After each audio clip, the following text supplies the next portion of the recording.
Summer camp. A rite of passage filled with s'mores, sing-alongs, and the creeping dread that something watches from just beyond the firelight. Welcome, former campers and brave listeners, to Nightmare True Horror. Worry? Tonight, we unravel 7 true tales where the idyllic innocence of summer camp curdled into something far more sinister. What chilling camp legend still whispers in your memory? Share your own unsettling campfire confessions in the comments, and if you yearn to explore the darkness that lurks beneath the bunk beds, subscribe. The woods are always listening, and remember, the scariest stories aren't always make-believe, especially when the sun goes down and the truth, like a chilling twist, finally emerges. The campfire crackled, casting flickering shadows across camp. Whispering pines, the air smelled of pine and marshmallows, the lake lapping softly nearby. I was a 17-year-old counselor in training from suburban Ohio, spending my summer at this Minnesota camp to pad my college apps. The kids were asleep, and we counselors huddled around the fire, swapping stories.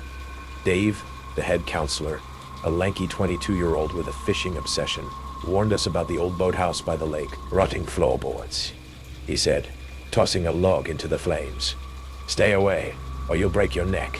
His eyes darted to the woods, and I caught a tremor in his voice. Sophie, another Sit with a knack for photography, nudged me later, her flashlight under her chin, eyes glinting.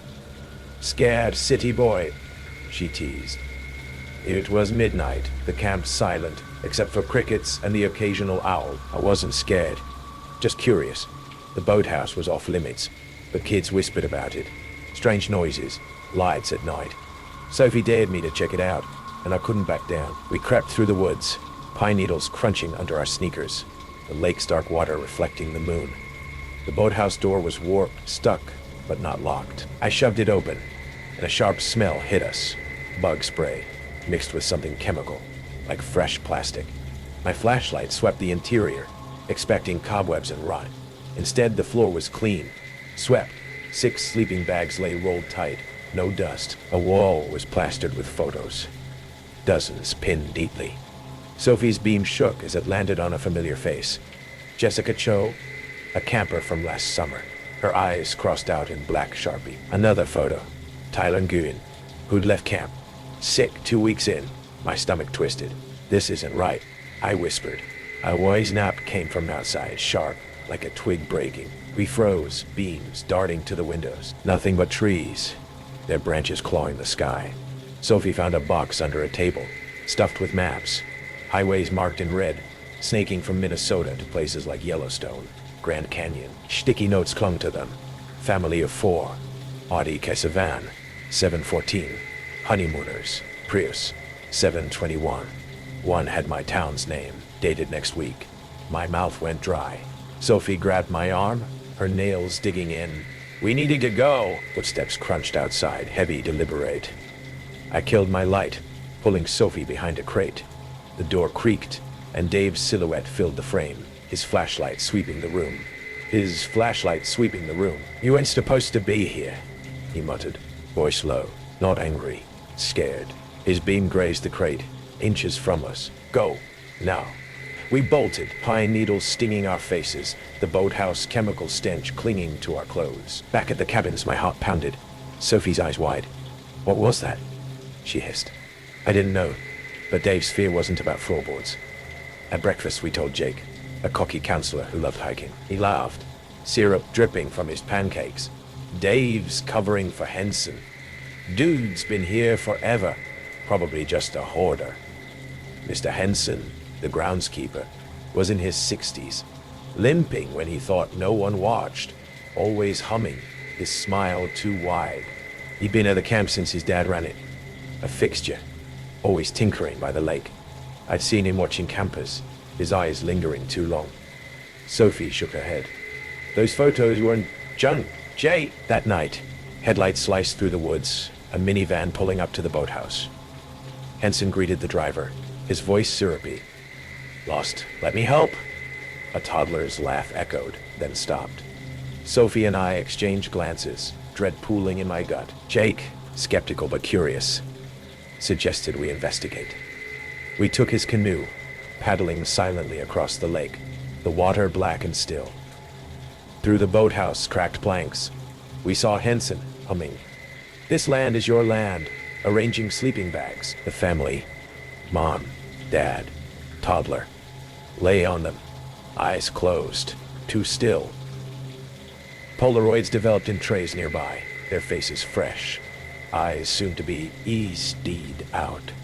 Sophie gasped, the sound sharp. Henson's head snapped up, his flashlight pinning us through the cracks. The door burst open, and we paddled hard, the canoe rocking, water splashing. Jake cursed as we hit shore, running for the cabins. Henson's limp was gone, his steps fast, a knife glinting in his hand. We hid in the mess hall, breath ragged, the yay crunch of his boots circling outside. A ee scrape came from the roof, like metal on wood. Then silence. Dawn broke, and we told Dave, who called the police, his face ashen. Cops swarmed the camp, finding the photos, maps, and a hidden room under the boathouse. Chemicals, restraints, license plates from missing vehicles. Henson was gone, his truck abandoned miles away. The family was alive, drugged, saved just in time. Police linked Henson to a trafficking ring, stealing identities and cars, targeting travelers for profit and power. His motive a need to control, to own their lives. The camp closed, kids sent home. I went back to Ohio, tried to forget. But last week, a package arrived at my dorm. No address. Inside, a Polaroid of me. In the canoe that night, Sophie beside me. Our faces pale. On the back, in jagged scrawl, "I see you." Henson's humming haunts my dreams. And every snapper outside, every headlight, feels like him. Still watching. His map still marked. The woods are far behind, but their shadows cling. I lock my doors, avoid camps. But Henson's out there. His Polaroid's developing. My name on his next sticky note. I never wanted to be head counselor at Camp Evergreen. At 23, fresh out of college with a journalism degree nobody was hiring for, I'd planned to spend just one more summer in the Adirondack Mountains before trying my luck in New York City. But when Dave, the previous head counselor, broke his leg mountain biking 2 days before camp started, Director Regina promoted me on the spot. Suddenly, I was responsible for 8 other counselors and 64 kids, aged 10 to 14. That's how I ended up interviewing Arthur Williams, call me Art, at the last minute for our unfilled junior counselor position. His enthusiasm practically radiated through the phone, and his references from a YMCA in Ohio checked out. When Regina nodded her approval, I hired him immediately, relieved to have our staff complete before 5 busloads of kids arrived the next morning. Art showed up that evening in a battered Honda Civic packed with camping gear, wearing a faded blue Westlake College sweatshirt and a smile that seemed permanently fixed to his face. He looked older than I expected, mid-30s at least, with thinning brown hair and crow's feet around his eyes. Not unusual for someone changing careers, he explained, having recently left a corporate job to make a difference in kids' lives. "I've wanted to be a camp counselor my whole life," Art told me as I showed him to his cabin. "Just never had the chance until now." Something about the intensity in his voice made the hair on my neck stand up. But I dismissed it as new job jitters, his and mine. We needed the help, and Art's eagerness seemed like a blessing. During orientation, he volunteered for everything. Early breakfast duty, evening activities, extra swim supervision. The other counselors exchanged glances. No one was usually this enthusiastic about 6 a.m. kitchen shifts, but I was grateful. One less scheduling headache for me. The first red flag appeared during our staff introductions around the campfire. Each counselor shared their background and a fun fact. When Art's turn came, he mentioned growing up all over the Midwest and attending Westlake College, but carefully avoided specifics about his past jobs or which Midwestern states. For someone so talkative, the vagueness struck me as odd. The kids arrived the next morning in a chaotic flurry of duffel bags and nervous energy. Art was in his element, learning names instantly, making shy kids laugh, organizing impromptu games during check-in delays. My initial concerns faded as I watched him expertly navigate homesick tears and first-day anxieties. By day 3, Art had become the kids' favorite counselor. His cabin of 12-year-old boys followed him everywhere, hanging on his every word. He taught them card tricks, told ghost stories that walked the perfect line between scary and silly, and showed infinite patience with even the most difficult campers. But there was one boy, a quiet, artistic 13-year-old named Eli, who seemed to receive special attention from Art. Nothing inappropriate, just excessive interest. Art volunteered to supervise whatever activities Eli signed up for. He praised Eli's mediocre artwork effusively. He always seemed to end up sitting next to him at meals. "Don't you think Art's a little fixated on Eli?" I asked Mara, another counselor, as we monitored the swimming area. Mara shrugged. "Some kids just remind counselors of themselves, you know. Art probably sees himself in that quiet, creative kid." Maybe she was right, but something still felt off. That night, as the kids were at a campfire sing-along led by other counselors, I found myself in the staff lounge with my laptop. Camp Wi-Fi was notoriously spotty, but my journalistic curiosity was piqued. I Googled Arthur Williams Westlake College, expecting nothing useful. Instead, I found an alumni newsletter from 8 years ago featuring intramural sports. There he was, younger, with more hair, captaining a soccer team. But the caption named him Arthur Williamson, not Williams. A small discrepancy, but enough to try a new search. Arthur Williamson Counselor brought me to a community forum from Lakeside Camp in Michigan, dated 3 years ago. A parent was asking if anyone knew that weird counselor Art who seemed obsessed with my son Tyler. My stomach tightened. I dug deeper. A local newspaper's crime blotter from northern Michigan. Arthur Williamson, 32, arrested on charges of stalking and harassment. Williamson allegedly left numerous gifts and letters for a 13-year-old camper after being dismissed from his counselor position at Lakeside Summer Camp. Charges were later reduced to a misdemeanor following a plea agreement. The plea agreement explained why he passed our background check. Reduced charges often don't show up in basic screenings. My heart raced as pieces began fitting together. The false last name, the vague employment history, the fixation on Eli, who with his dark hair and slight build, looked remarkably similar to the Tyler mentioned in the forum post. I was still staring at my screen when a shadow fell across the doorway. "Working late?" Art asked, leaning against the frame. His smile remained friendly, but his eyes flicked to my laptop screen. I closed it casually, hoping he hadn't seen. "Just checking emails. Thought the kids were at the campfire." "They are," he said, stepping into the room. I left Josh in charge for a few minutes. Needed to grab my sweatshirt. Nights are getting cooler. The sweatshirt, the Westlake College one that had started my investigation, was draped over a chair near me. As he reached for it, he paused, looking at my notebook where I'd scribbled Williamson, Michigan, and Lakeside Camp. His expression didn't change, but something behind his eyes shifted, like a door closing. "Interesting notes," he said, voice carefully neutral. "Working on a new camp activity." My mouth went dry. "Just some ideas for next week." He nodded slowly, putting on his sweatshirt with deliberate movements. "You know, Jason, I really admire your dedication, taking this job so seriously." He sat down across from me, too close for comfort. "But sometimes, people can get the wrong impression when they don't have all the facts. Don't you think?" The friendly tone couldn't mask the threat. My heart hammered against my ribs. "I should probably get back to the campfire," I said, standing. Art remained seated, looking up at me with that fixed smile. "Of course, but let's chat more later. I feel like we should clear the air." I nodded and backed toward the door, clutching my laptop. The moment I was out of sight, I ran to Regina's cabin, but a counselor told me she'd driven into town for supplies and wouldn't be back until morning. Sleep was impossible that night. I lay awake in my cabin, planning what to tell Regina, second-guessing my own research. Maybe there was an explanation. Maybe it was a different Arthur Williamson. At breakfast, Art was missing from his usual early shift. So was Eli. Panic shot through me. I checked Eli's cabin first. His bunkmate said Art had come by at dawn to take him fishing at the lake, a special one-on-one activity. I sprinted toward the lake, walkie-talkie in hand, but stopped short of the boathouse. Art's Honda was parked behind it, trunk open. Inside was a duffel bag with clothes, cash, and what looked like a bus schedule. Next to it lay several small wrapped presents with a card addressed to Eli. A cold certainty settled over me. This wasn't a fishing trip. This was an exit strategy. I radioed for backup and ran down to the dock. No one was there, but a canoe was missing. Scanning the lake, I spotted it near the far shore, where a little used trail led to the main road, bypassing the camp completely. Another counselor arrived with car keys. We drove around the lake, taking the camp's access road at dangerous speeds, and reached the highway junction just as Art and Eli emerged from the forest path. Art was carrying in the backpack and guiding Eli with a hand on his shoulder. Eli looked confused but not frightened, not yet understanding what was happening. Art's face, however, shifted from shock to anger when he saw us.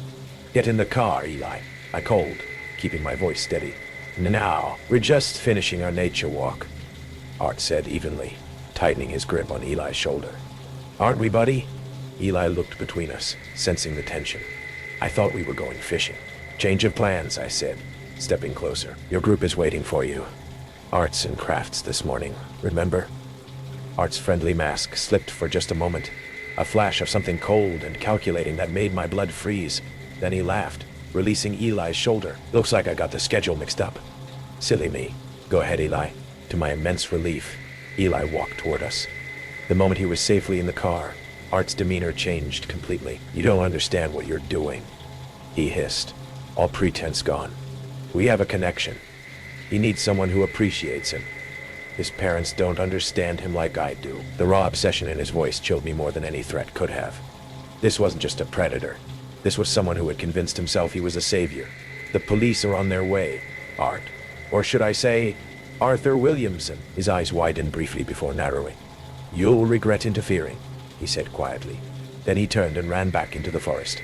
By the time local police arrived, Art had vanished. They found his car, but no trace of him on the surrounding trails. The investigation revealed everything I'd discovered and more. A pattern of behavior across 4 different camps in 3 states. Always using slight variations of his name, always fixating on similar-looking boys. Camp continued under increased security. Eli, thankfully, had been unharmed and largely unaware of Art's intentions. His parents decided not to tell him the full truth, just that Art had been fired for lying about his credentials. 3 weeks later, as camp was ending, a package arrived addressed to Eli. Inside was a handmade friendship bracelet and a note. "See you next summer." The police added it to their file. They assured us Art wouldn't come back. Too risky with his cover blown. But sometimes, when I drive past summer camps, or see groups of kids with their counselors, I find myself scanning the adults, looking for that too eager smile. Arthur Williams, or Williamson, or whatever name he's using now, is still out there. Probably at another camp, with another sweatshirt, befriending another boy who reminds him of whatever twisted ideal he's pursuing. And the most terrifying part is how good he is at appearing normal. Just another enthusiastic counselor who wants to make a difference in kids' lives. I completed my journalism degree, but I never moved to New York. Instead, I now work for a nonprofit that strengthens background check systems for youth organizations. Because the scariest predators aren't hiding in the shadows. They're hiding in plain sight, wearing friendly smiles and faded collared sweatshirts.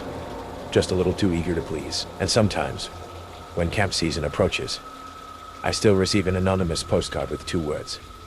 "See you." No signature needed. The first time I found one of the notes was 3 days after arriving at Camp Cedar Lake. It was the summer after my junior year, and I had reluctantly agreed to be a camp counselor. A chance, my mom said, to get off my phone and spend some time outdoors. Looking back, I wish I'd trusted my gut and stayed home. It was hot that afternoon, sunlight pouring through gaps in the wooden walls of Cabin 7, my temporary home. I had just finished leading a nature hike, feeling sweaty, tired, and ready for a break. I reached under my pillow for my phone, but my hand brushed against paper instead. Pulling it out, my heart jumped. The note was written in deep crimson letters, jagged and messy, like they'd been smeared with blood. "You don't belong here. Leave this summer camp or else." At first, I laughed nervously. A stupid prank, right? Summer camps had plenty of those. But the sight of that reddish smear turned my stomach. I shoved the note into my pocket, deciding not to mention it, but I couldn't shake the nagging unease. At dinner, I scanned the dining hall, looking for smirks or whispers. Everyone seemed normal, oblivious.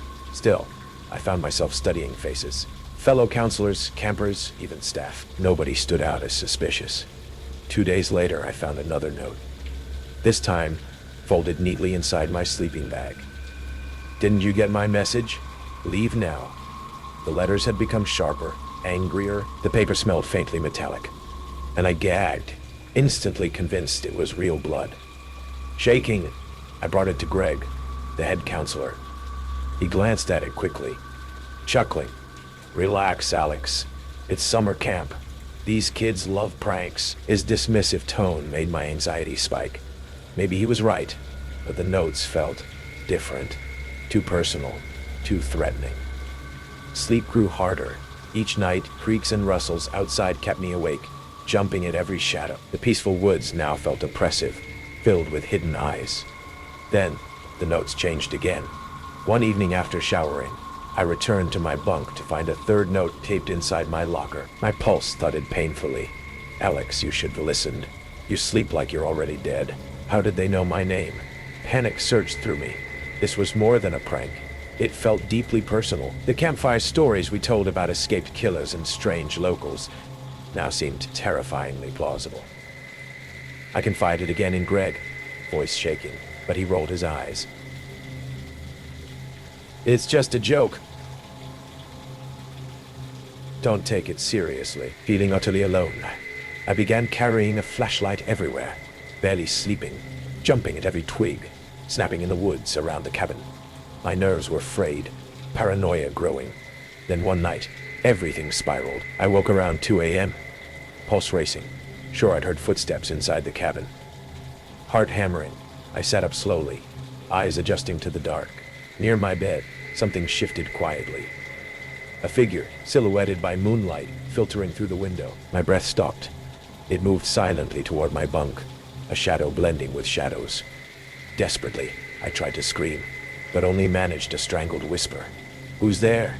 The figure froze, a glint of metal briefly visible. My stomach dropped. Was that a knife? My flashlight trembled violently as I switched it on, aiming it toward the intruder. It illuminated a face. Chris, another counselor from Cabin 5, standing motionless. His expression twisted into something feral, wild. "What are you doing here, Chris?" I whispered harshly, panic rising. He smiled slowly, eerily calm. "I told you to leave, Alex. You're ruining everything." "Why me?" I stammered, adrenaline flooding my veins. "You replaced him," Chris hissed softly. "You took Jared's spot." Jared, another counselor who'd abruptly quit right before camp started. Chris had been quiet, withdrawn since Jared left, but nobody noticed except me. "He belonged here," Chris whispered bitterly. "You don't." Suddenly, Chris lunged, blade flashing. Instinctively, I rolled sideways off the bunk.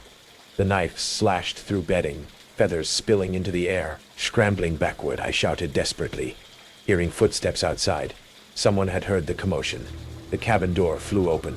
Greg and 2 others burst inside, flipping on lights.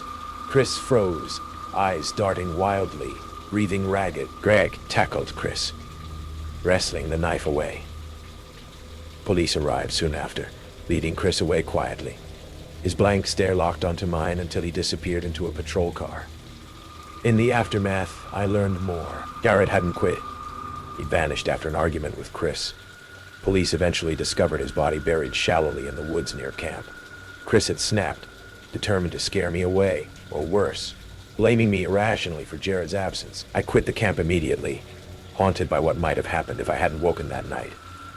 The notes: Chris had used animal blood, sneaking into cabins, watching me sleep, feeding his obsession. Years have passed, but I still sleep uneasily. Anonymous letters trigger panic. Footsteps outside my window make me tremble. Camping trips with friends are impossible. I imagine shadows lingering outside tents, knives gleaming in moonlight. Chris remains locked away, but fear doesn't fade easily. Sometimes, late at night, I imagine hearing whispers again, taunting. "You don't belong here." The campfire's glow flickered across the faces of giggling campers, their marshmallows dripping into the flames. I was 19, a summer camp counselor at Pine Hollow in rural Michigan. Fresh out of my first year, studying biology and eager for a gig that paid me to hike and tell ghost stories. Pine Hollow was all cedar cabins and lake breezes, a slice of Americana where kids sang off-key and swatted mosquitoes.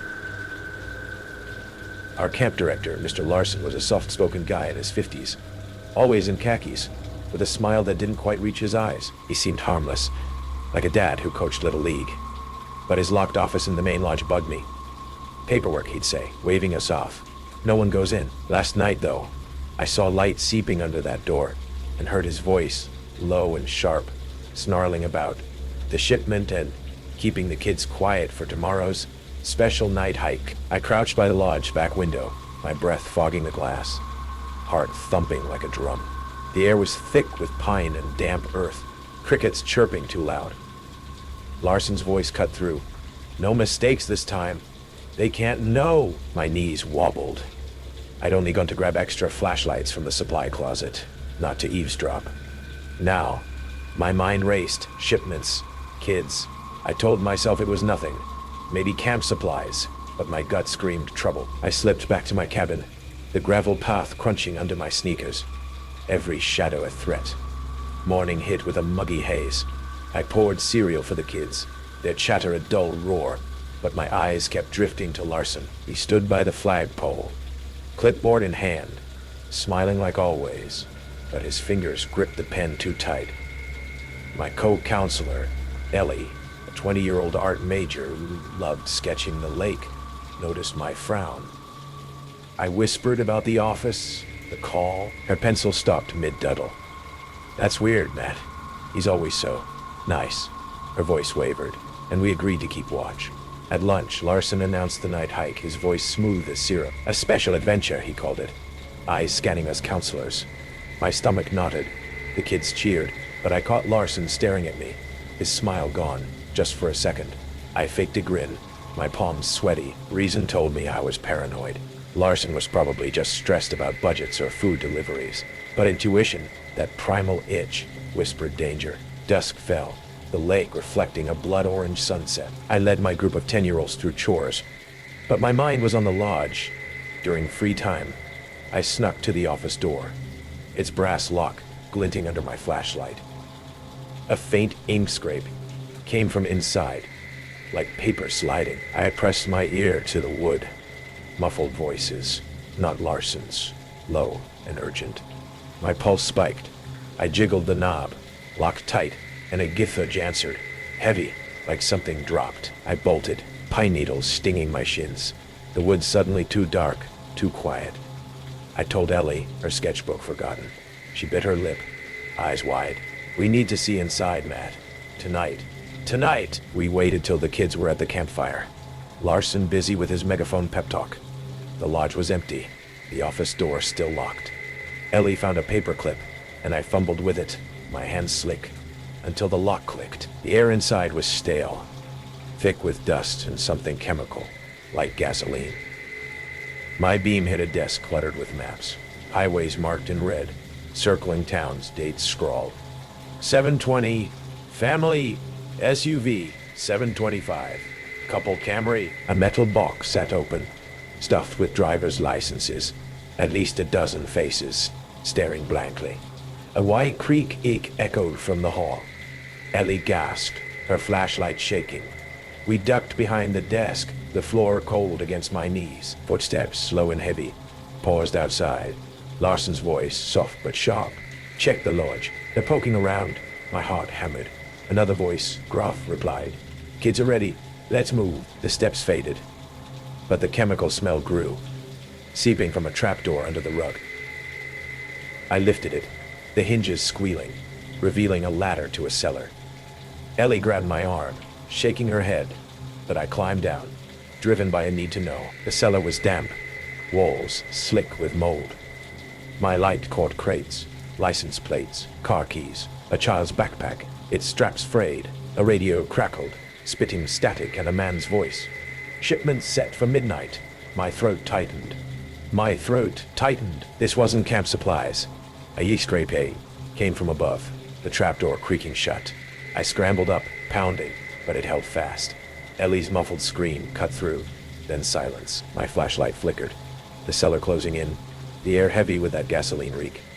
I pried a crate open, hands trembling. Photos, Polaroids of families, campers, some I recognized. Their eyes scratched out. A notebook listed names, dates, vehicle makes. My camp group's hike route circled. My blood ran cold. Larson wasn't just a director. He was trafficking. Cars, identities, maybe worse, using the camp as cover. The night hike a distraction. His motive was greed, control, a predator hiding behind a cocky smile. A company shook the trapdoor, and Ellie's voice faint. Matt, run. The door burst open, Larson's silhouette looming, a crowbar in hand. His smile was gone. Eyes wild was gone. You saw too much, he growled, descending. I grabbed a license plate, swinging it, catching his arm. He roared, the crowbar grazing my shoulder. I climbed, shoving the trapdoor, and ran. Ellie's flashlight bobbing ahead. We hit the woods, branches clawing my face. Larson's footsteps pounding behind. Headlights flared. A van, engine revving, blocking the trail. I dove into the brush, pulling Ellie, her breath ragged. The van idled, a man's shadow scanning the trees, then drove off. We reached the ranger station, gasping, and called the sheriff. Deputies swarmed the camp, finding the cellar, the maps, the licenses. Larson was gone, the van vanished. They saved the kids, the hike canceled, but found evidence of missing travelers, linked to Larson's roots. He'd been at it for years, a vulture preying on trust. His shipments, stolen lives for profit. I quit, moved back to Ohio, started therapy. But last week, a text came. No number, just a photo of me. That night, hiding in the brush, my face pale. Below it, in jagged text, quiet, Matt. I lock my doors, avoid woods, but every high creek, every headlight, feels like Larson, his map still open. My name circled next. The dawn's walls feel thin, the night too still. I'm safe, they say, but Larson's out there, his van idling, waiting for the next special hike. My name is Liam, and for the past 3 summers I'd been a counselor at Camp Clearwater. It was your typical idyllic summer escape. Pine-scented air, a sparkling lake, cabins filled with the chaotic energy of kids high on s'mores and freedom. Clearwater was bordered on its western edge by a dense, untamed stretch of forest. And deep within that forest, separated from us by a crumbling stone wall and a thicket of thorny brambles, lay the ruins of Camp Blackwood. Blackwood had been abandoned for decades, shuttered after some unspecified tragedy back in the 70s. Local legends were vague and contradictory. A fire, a missing camper, a sudden outbreak of illness. Whatever it was, it had been bad enough to make the place a permanent no-go zone.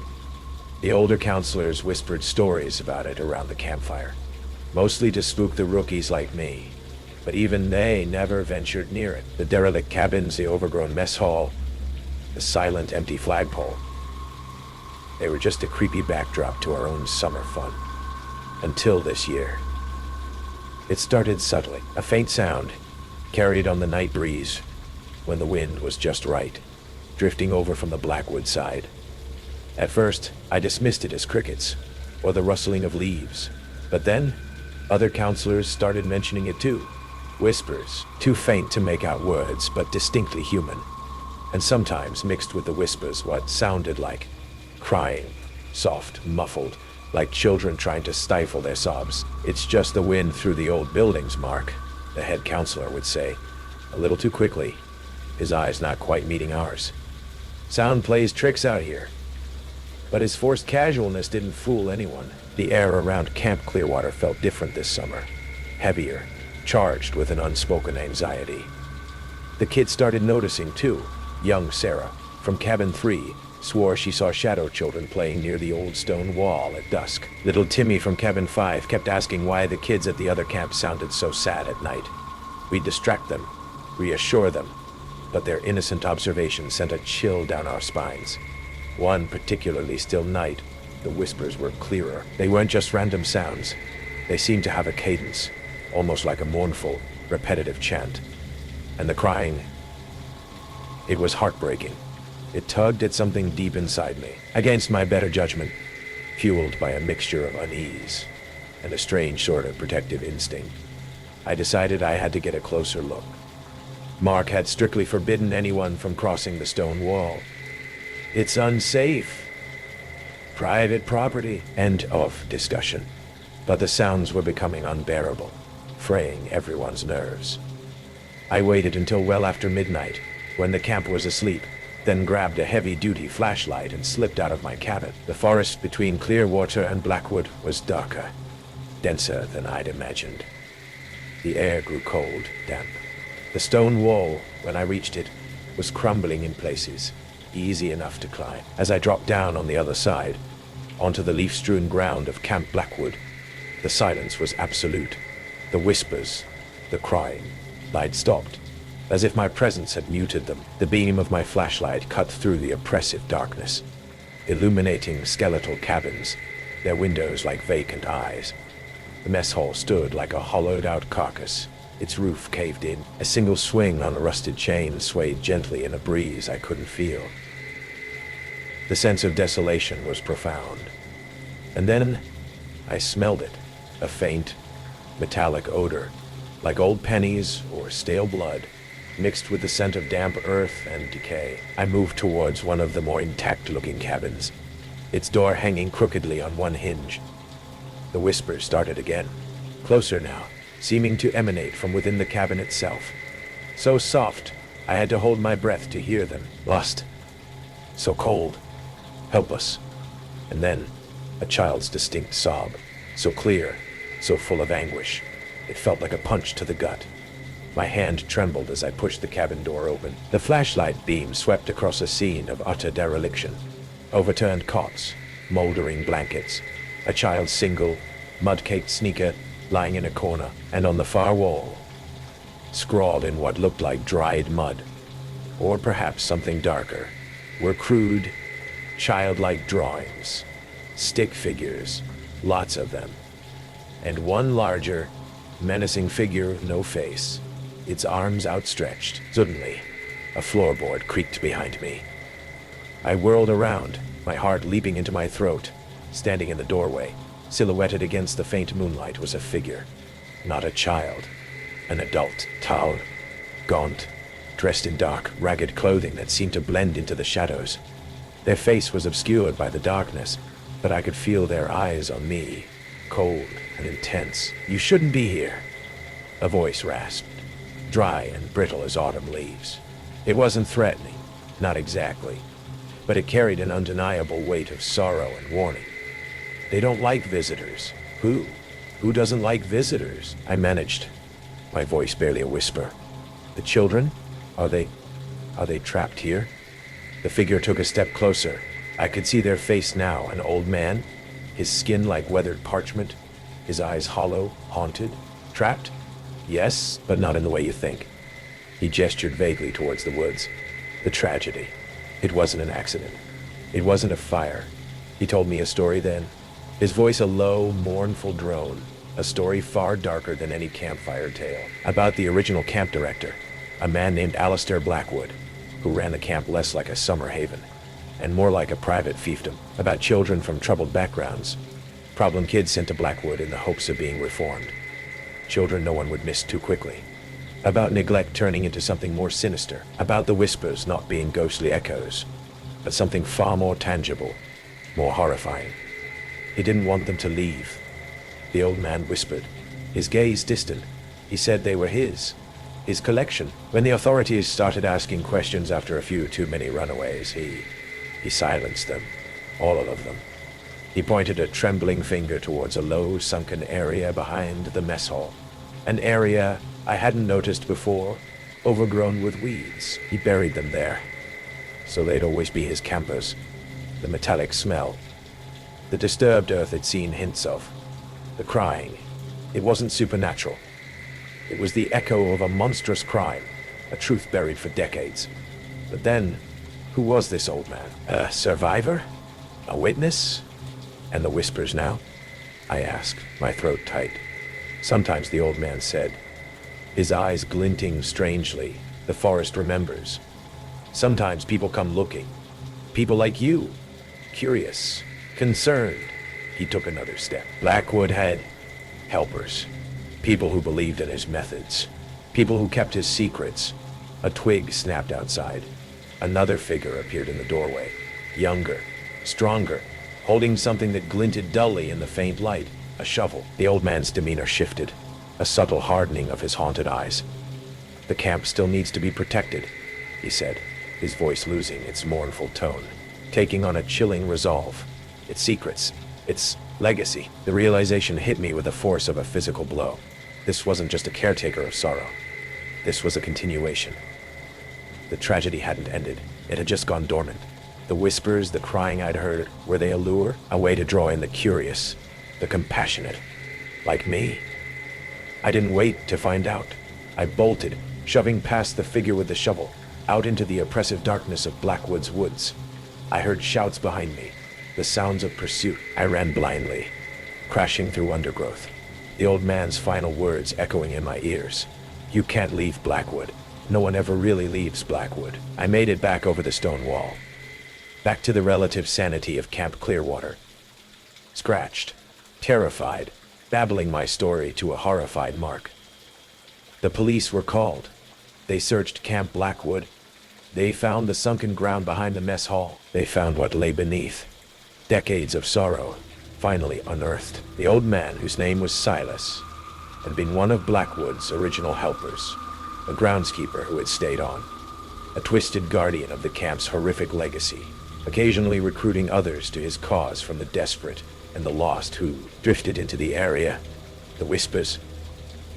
Sometimes it was just the wind. Sometimes it was him, or his accomplice, using a hidden network of old speaking tubes, or even just their own voices, hoping to lure in the unwary, perhaps to silence them, or perhaps in some warped way, to add to Blackwood's collection. Camp Clearwater closed early that summer. The land where Camp Blackwood stood is now a sealed-off crime scene. But I still hear those whispers in my nightmares, the faint sound of children crying, and I know that some places, stained by true horror, never really become abandoned. Their echoes linger, a chilling reminder that the darkest monsters are often human, and their secrets can lie buried just a stone's throw away from where children play in the sun. I never thought I'd return to Camp Pinewood. 10 years had passed since I was a camper, singing off-key around bonfires and paddleboarding on Lake Meridian. Now at 24, with a teaching degree and 3 months of summer freedom, I found myself back among the towering pines as the camp's new performing arts counselor. The job seemed perfect.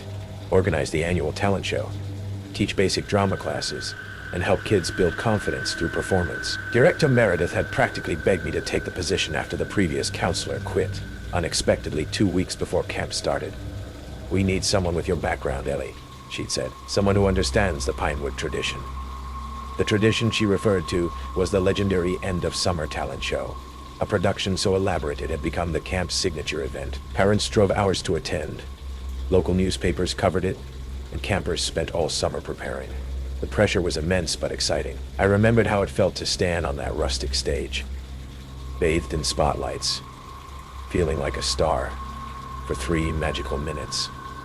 My first week back was a blur of name learning and schedule making. The other counselors welcomed me warmly, especially Trey, the lanky music instructor, who remembered me from my camper days, and Vanessa, the intense dance counselor, who took her job almost too seriously. The only staff member who seemed less than thrilled with my arrival was Derek, the technical director, who'd been handling the talent show lighting and sound for nearly 15 years. "Just stay out of my way," he'd muttered during our first meeting, barely looking up from the soundboard he was repairing. "I know what works." I didn't take it personally. Creative types often guard their territory, and Derek clearly considered the technical aspects of the show his domain. Still, his coldness stood out in an otherwise friendly environment. The first strange incident happened during week 2. 12-year-old Maya was practicing her aerial silk routine in the recreation hall when one of her silks partially detached from its rigging.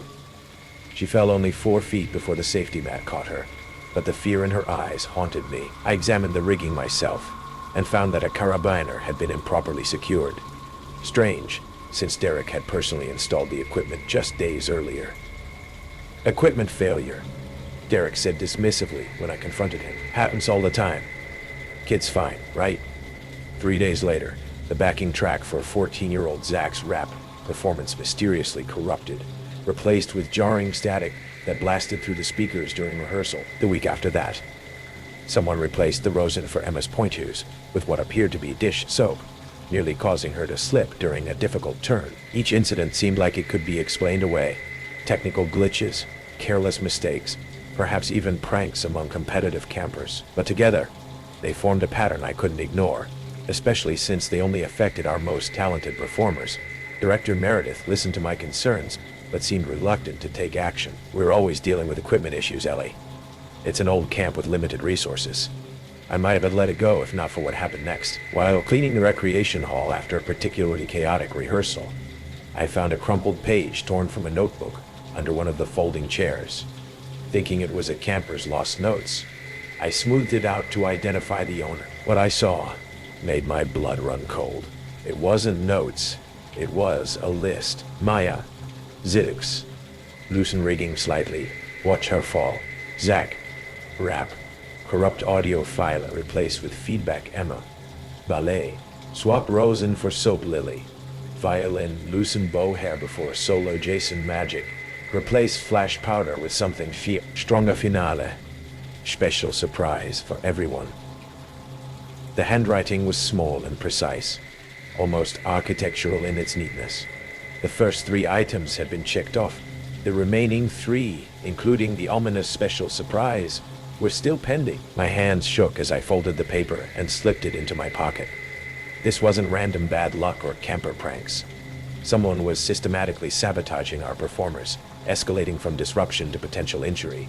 And they weren't finished. I needed to identify the saboteur before Lily's violin performance the next day, or Jason's magic act scheduled for Friday. But who would want to ruin the talent show? A disgruntled camper who hadn't made the cut? A jealous counselor, or someone with deeper motives? I decided to start with the most obvious suspect. That evening, I volunteered to help Derek with equipment inventory, hoping to observe his behavior up close. The equipment shed behind the recreation hall was his private domain. A cluttered workshop filled with tools, cables, and various technical components. "Didn't expect to see you here," he said when I appeared at the doorway. "Thought arts and crafts was more your speed." I forced a smile, just trying to learn all aspects of the show. As we cataloged spotlights and microphones, I studied his movements, looking for any sign of the precise, controlled person who might have written that list. Derek was methodical but also erratic, his fingers sometimes twitching when he spoke about the show's technical challenges. His passion for the work seemed genuine, even if his people's skills were lacking. "You've been here a long time," I ventured. "Must have seen some amazing performances over the years." Something flickered across his face, a shadow of an emotion I couldn't quite place. Some good, some bad. Kids these days don't appreciate what goes into making them look good, like Maya or Zach. His eyes narrowed slightly. "Those two, all flash, no substance. Not like when you were a camper." The comment caught me off guard. "You remember my performance, of course. Your violin rendition of A Shokin Farewell brought the house down." He turned away, fiddling with a lighting gel. "You had real talent, didn't rely on fancy equipment or gimmicks." A chill ran down my spine. I hadn't played violin at camp. I'd performed a comedy skit about cafeteria food. Derek had been confusing me with someone else. Or lying. The next morning, I arrived early to check Lily's violin before her rehearsal. Sure enough, the bow hair had been loosened to the point of uselessness. I tightened it properly, then hid the instrument in my office rather than returning it to the storage room. When Lily came for her rehearsal, I handed her the violin and watched from the wings. Her performance was flawless, her face serene as she drew the bow across the strings. From my vantage point, I could see Derek in the lighting booth, his expression darkening as he realized the sabotage had failed. That night, I searched the camp's employee records, looking for anything unusual in Derek's background. His file was surprisingly thin. Just basic contact information and annual contract renewals. No references, no employment history before Camp Pinewood. I dug deeper, searching his name online. 15 years ago, Derek Mercer had been fired from Westlake Performing Arts Academy after an incident during their student showcase. Details were sparse, but comments on an alumni forum mentioned a technical accident that had injured a young violinist named Lily Chen. Lily Chen, like our Lily, who played violin. I couldn't sleep that night, my mind racing with connections and coincidences. The next morning, I went straight to Director Meredith's office with my findings and the crumpled list. She listened gravely, then called the camp security officer. "We'll handle this discreetly," she assured me. "Derek won't be allowed near the performers until we investigate." But when security went to find him, Derek was gone. His cabin had been emptied, his car missing from the staff parking lot. Only his technical equipment remained, meticulously organized in the equipment shed, including a package labeled flash powder for Jason that, when tested, proved to contain enough pyrotechnic material to cause serious burn. The talent show was 2 days away. With Derek gone, I took over technical direction with help from Trey and the security team. We checked and double-checked every piece of equipment, every prop, every inch of the stage. The special surprise mentioned for the finale haunted me, but we could find nothing unusual despite our thorough inspection. On the night of the show, parents and siblings filled the recreation hall, camera phones ready to capture their children's moments of glory. Maya soared on her silks. Zach's rap earned thunderous applause. Emma's ballet was flawless. Lily's violin solo brought tears to eyes, and Jason's magic tricks delighted without incident. As the finale approached, a full-cast musical number, I finally allowed myself to relax. Whatever Derek had planned, our precautions had thwarted it. The show would end without disaster. The campers took their positions for the finale, faces glowing with excitement under the stage lights. The music swelled, and 60 young voices joined in harmony. I watched from the wings, heart full of pride. Then I noticed it, a faint burning smell, almost imperceptible beneath the scent of hairspray and sweat. Looking up, I saw thin wisps of smoke curling around one of the overhead stage lights. The safety cover had been removed, and something had been placed directly against the bulb. Something that was slowly beginning to smolder. I didn't hesitate. Grabbing a fire extinguisher, I rushed onto the stage and aimed upward, dousing the light fixture before the smoldering material could ignite fully. Foam rained down, missing the performers, but causing momentary confusion. The music stopped. Parents murmured in concern. "Technical difficulty," I announced with forced calmness. "Everyone's fine. Let's take 5 minutes and then continue with our amazing finale." The audience applauded uncertainly as the campers filed off stage. Security quickly investigated the light fixture and found the remains of what appeared to be a small bundle of rags soaked in accelerant, time to ignite fully during the show's climactic moment. The performance resumed after a brief delay, ending with a standing ovation that banished the earlier tension. As campers hugged and parents took photos, I noticed a figure standing at the back of the hall, just for a moment before slipping out the door. A man with familiar hunched shoulders and twitching hands. Police searched the surrounding area, but found no sign of Derek. His car was discovered at a bus station 30 miles away. The investigation revealed what I had already begun to piece together. For 15 years, Derek had been sabotaging performers who reminded him of students from his previous job. Talented young people who he believed had caused his dismissal through complaints about his strict methods. What the records didn't show, but camp alumni later confirmed, was that Derek had been creating teaching moments for decades. Small accidents designed to humble exceptional performers who he felt were becoming too confident, too showy. Most had been minor, easily dismissed as technical difficulties. Until now. Camp Pinewood installed new security measures after that summer. Background checks became more thorough, and no staff member was allowed unsupervised access to equipment. The talent show tradition continued, perhaps with less technical flourish but with genuine heart. I stayed on as performing arts counselor for 3 more summers. Each year, as the talent show approached, I checked every prop, every costume, every inch of the stage myself. And each year on opening night, I scanned the back row of the audience, half expecting to see a familiar figure watching from the shadows. Derek was never found. Sometimes I wonder if he moved on to another camp, another group of talented children to teach. Other times, I imagine him still watching from afar, making notes in his precise handwriting about performances he believes need correction. The most terrifying monsters aren't the ones hiding under beds or lurking in dark forests. They're the ones who stand beside us in the wings, watching young talent bloom, their fingers itching to dim the spotlight they believe shines too brightly on someone else. My name is Chris, and the summer before senior year, I figured Camp Pine Ridge would be my last hurrah of forced fun before the college application grind. It was your standard issue summer camp. Rickety cabins, a murky lake, and counselors who were mostly college kids trying to look cool and responsible at the same time. Pine Ridge, though, had one defining feature. It backed right up against the vast, unyielding expanse of Blackwood National Forest, a place notorious for swallowing hikers whole and spitting out nothing but rumors. The head counselor, Rick, was an ex-Marine type, all buzz cut and granite jaw. He had this unnerving intensity about him, a firm believer in tough love, and pushing us soft city kids past our limits. His idea of team building usually involved some new, grueling physical challenge. This time, it was something different, something worse. He called it the blind trust navigation, announced it after campfire one starless night, his voice cutting through the nervous chatter of 80 teenagers. "Tonight," he said, his eyes sweeping over us, "you learn what real teamwork is. What real trust is." The plan was simple, he claimed. Groups of 4, no flashlights.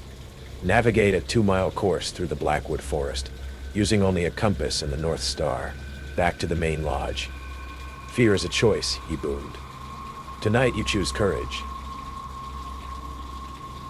"Tonight you choose courage." He and the other counselors would be monitoring, he assured us, unseen sentinels in the dark. A ripple of unease went through the crowd, but no one wanted to be the first to chicken out. My group was me, Maya, who was actually pretty outdoorsy, Ben, a loudmouth who claimed to be a navigation whiz, and Sam. Sam was the quiet one, perpetually anxious, the kind of kid who always looked like he was bracing for a blow. The woods at night were a different beast entirely. The familiar rustle of leaves sounded like whispers, the snap of a twig like a gunshot. The darkness was absolute, a thick, inky blanket that swallowed sound and sight. Ben, predictably, took the lead with the compass, his initial bravado quickly fading into frustrated muttering as the needle seemed to spin erratically whenever we passed certain ancient, gnarled oak trees. Then came the calls. Not animal, not quite human. A series of clicks, almost like someone tapping stones together, rhythmic and unsettling, seeming to echo from just beyond our perception. Maya stifled a scream, her hand flying to her mouth. Something touched my hair," she whispered, her voice trembling. "I felt it too. A cold brush against my arm, like cobwebs. Only there were no cobwebs. Sam was starting to unravel, his breath coming in ragged gasps. "They're watching," he kept muttering. I saw eyes, just for a second. We stumbled upon them then. Small, crude stick figures, dozens of them, hanging from low branches, swaying gently in a breeze we couldn't feel. They lined what Ben insisted was the trail. Sam lost it. "They're marking us," he shrieked, his voice cracking. "It's a path for them, before any of us could react." He bolted, crashing blindly into the undergrowth, away from the stick figures, away from us. We called his name, our voices swallowed by the oppressive darkness. The strange clicking calls in the woods changed. Now, they seemed to mimic Sam's name, a distorted, mocking echo. Siam, Sam. Ben, despite his earlier fear, was determined to find him. Maya and I followed, a knot of pure dread tightening in my chest. We found an old, dilapidated hunter's blind, tucked away in a hollow, not marked on any camp map. A faint, metallic scent, like old blood, wafted from its dark opening. Ben, trying to reclaim some of his bravado, crept forward and peered inside. He recoiled instantly, his face a mask of pale horror. "We need to go," he choked out, grabbing my arm. "Right now, don't look." He wouldn't say what he saw. He just kept repeating, "Don't look." As we scrambled away, trying to find anything that resembled a trail, we heard it. A scream. High-pitched, terrified, unmistakably Sam. It cut off abruptly, a sickening final sound. In the direction he'd run, a single faint light flickered deep in the woods, then vanished. Suddenly, flashlights sliced through the darkness, blinding us. Rick and Jess, another counselor, stood there, their faces grim, unreadable. "Exercise is over," Rick barked, his voice harsh. "Back to the lodge. Now." He didn't ask about Sam. Not then. Back at the main lodge, the story began to form, crafted by Rick and the other senior counselors. Sam had gotten scared, wandered off. He'd probably find his way back by morning, or was hiding, pulling a prank. They organized a search, but it felt cursory. They never ventured far from the main trails, their calls for Sam sounding hollow, almost rehearsed. When Maya and I tried to tell Rick about the stick figures, the hunter's blind, the scream, he cut us off. Imagination plays tricks in the dark, kids. Stress, fear. Jess just stared at her boots, her face pale, refusing to meet our eyes. Sam was never found. The official story was that he'd gotten lost, succumbed to the elements. The county search and rescue team came, but their efforts seemed strangely contained. They never went too deep into certain parts of Blackwood Forest, the areas where we'd heard the calls, where Sam had vanished. Camp Pine Ridge closed a week early that summer. Out of respect, Rick had said. Years later, I was scrolling through an obscure online forum dedicated to unsolved disappearances in national forests. A short anonymous post caught my eye. It was from someone claiming to be a former counselor at a camp matching Pine Ridge's description. They wrote about an old, dark tradition, a tithing to something in the Blackwood Forest, something that required a guide every few years. The blind trust navigation, they claimed, was how the elders of that hidden thing, or perhaps a secluded community deep in the woods, made their selection. The post was gone the next day. I still don't know what Ben saw in that hunter's blind. I don't know if Rick and the others were active participants or just terrified puppets, perpetuating a cycle of fear. But I know what I heard, what I felt. The woods around Pine Ridge are deep, and they keep their secrets well. And sometimes, a team-building exercise isn't about trust at all. Sometimes, it's just about leading an unsuspecting sacrifice into the dark, where no one can hear them scream. The last embers fade, but the shadows of these 7 camps linger. Did the innocent laughter turn to screams too quickly for your comfort? The true horror often is realizing the trusted guide might be leading you somewhere you'll never return from, with a final revelation that chills you to the bone. Which counselor's secret, which camper's fate, will haunt your quiet nights? Unburden your fears in the comments. If these unsettling tales from the heart of the woods have struck a chord, subscribe to Nightmare True Horror and ignite that like button. Until the next campfire story takes a terrifying turn, sleep with one eye open. The woods remember.